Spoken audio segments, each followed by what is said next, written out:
My fiancé took money out of our shared wedding fund to buy a Tesla without consulting me, and now he's pissed that I'm pissed at him for not supporting his dream of owning his dream car. Posted by you/uneasy/throwaway. So, I, 22F, have been living with my fiancé, Mike, 23M, for 2 years now, which isn't that long, but it's long enough that our finances have become entangled. We've been engaged for a year and a half now and together for just over 4 years. I genuinely love him, and we've both done a lot of growing up over the course of our relationship. Fortunately, we have grown together, not apart. However, neither of us is without flaws. I'm still working on being a more direct communicator, for example. Anyway, the reason for this post: we pool our money into one big family pool and have since we got engaged. I'm better than he is at planning for things and setting up goals, so while we discuss everything and talk as equals and partners, the bulk of the responsibility for research and number crunching falls on me, which I am okay with. We're partners, and we each have our own strengths that we bring into the relationship. The budget is laid out as follows: emergency savings, retirement savings, future housing savings, wedding/honeymoon savings, current housing costs, includes all bills and average food costs, date fund, pet fund, health and fitness fund, transportation/auto costs, and then 2 separate funds for each of us to do with as we wish. I also ended up with a rather sizable inheritance, which he does not have access to. The inheritance is for the future, and I'm working on growing it.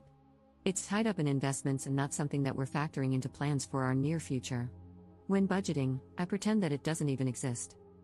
I know for a fact that he burns through his fund quickly. He always buys the latest release AAA game, shells out for several MMO subscriptions, and spends the rest in in-game cash shops. I am 100% fine with this. This is not the issue here. The issue is that $1,000 recently went missing from our wedding fund. We're not planning a big wedding, and the wedding will, when all is said and done, cost around $2,000 itself. I was hoping to have another $500 for the honeymoon. By the way, because I'd rather save for a nicer house, I agreed to no engagement ring and just basic $100 wedding bands. I'm the furthest thing from a bridezilla. That's a lot of money to just go missing, especially since we're both still students working somewhat crappy student jobs. I'm actually quite proud of myself for calmly and bluntly asking what happened to that $1,000, and he informed me that he had reserved a Tesla Model 3 for himself. He could tell that I wasn't thrilled about it, and he asked if I was upset. I said, yes, but I don't want to talk about it right now. He asked if I was going to do some research, and I said, yes, and went off into my study area. Things have been a bit weird since then. He's angry with me because he doesn't feel like I'm supporting him, and he says I must not want him to have nice things, like his dream car. Now, I've already secured my first job out of college. On just my salary alone, we would be able to afford the Model 3, but I have strong feelings against living at your means right out of college. I personally feel like you should live as if you're still in college, as far as budgeting goes, for the first few years in order to make big purchases like a house and set yourself up for future success.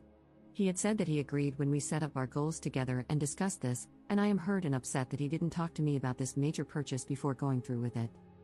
He still hasn't gotten any job offers that he's interested in. They didn't offer good enough packages. I think he feels like he needs to get a better offer than me because none of the offers were skimpy, they were on par with or slightly below mine. I feel like he's trying to spend money that we don't have, for himself, without even thinking about how it could impact everything else.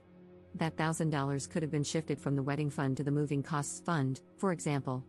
I strongly feel like it could have been better spent. We are both still driving our beaters, but when we relocate for my job, we can easily get rid of them thanks to the amazing public transport that will be available to us. We even talked out the plan for transportation months ago when my offer was still just tentative. Relevant comments. Commenter. Well, the car will not be coming out for a few years, so you'll have enough time to discuss your finances before then. He should have talked to you before reserving one, though. This is a decision that affects both of you.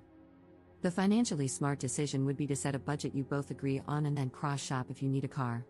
I think that coming out of college, a new car really isn't necessary, and there will be plenty of alternatives besides the Tesla hype.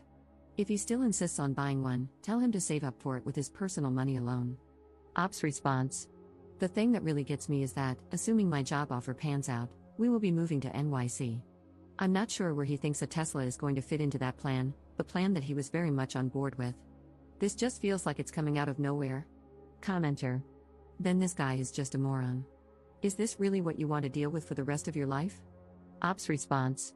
He's never done anything like this before, which is what makes it so hurtful to me. We generally talk to each other about purchases over $500, even if they come from our individual allowances. It's what we've always done.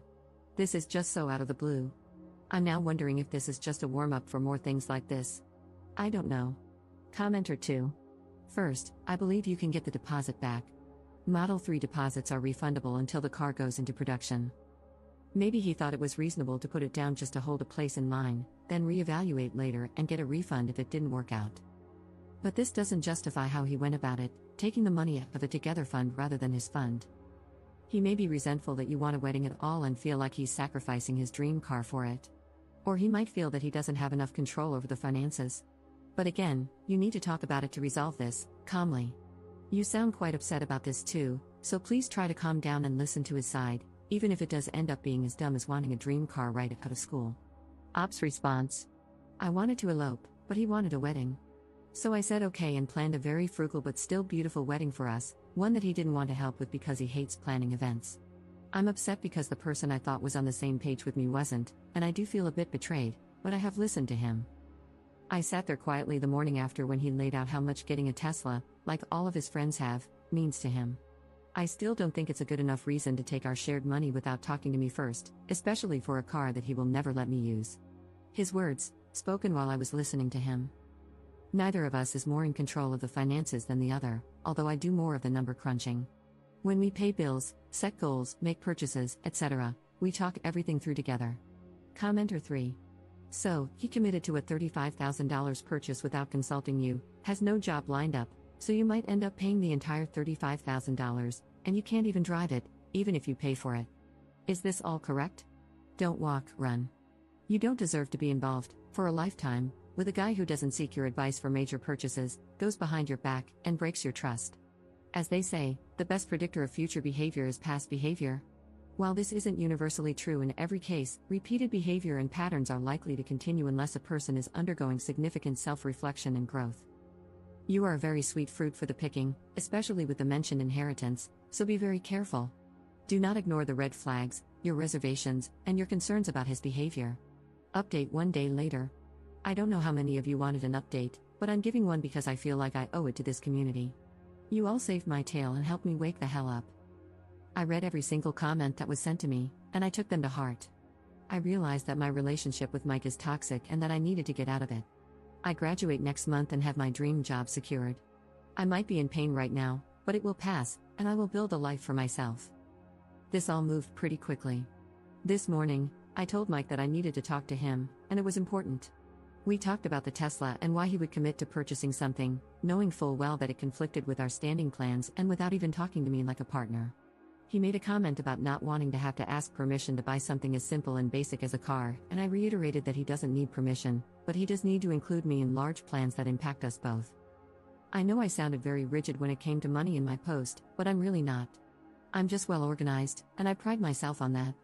There is plenty of room for spontaneity, and we both have somewhat generous pools of money to do things with, and I've never questioned any of his purchases before or wanted him to ask permission for anything. I just wanted to be included in the thought process. He told me that he was considering taking out a loan for the car, and we went through all the reasons why that was a bad idea, especially with his massive student debt. He lashed out at me because I'm apparently approaching this from an unreasonable position of privilege, that I don't have any student debt and don't understand how all debt can be good. I don't have debt because I got some great grants and scholarships, and the meager loans I did take out have already been paid off.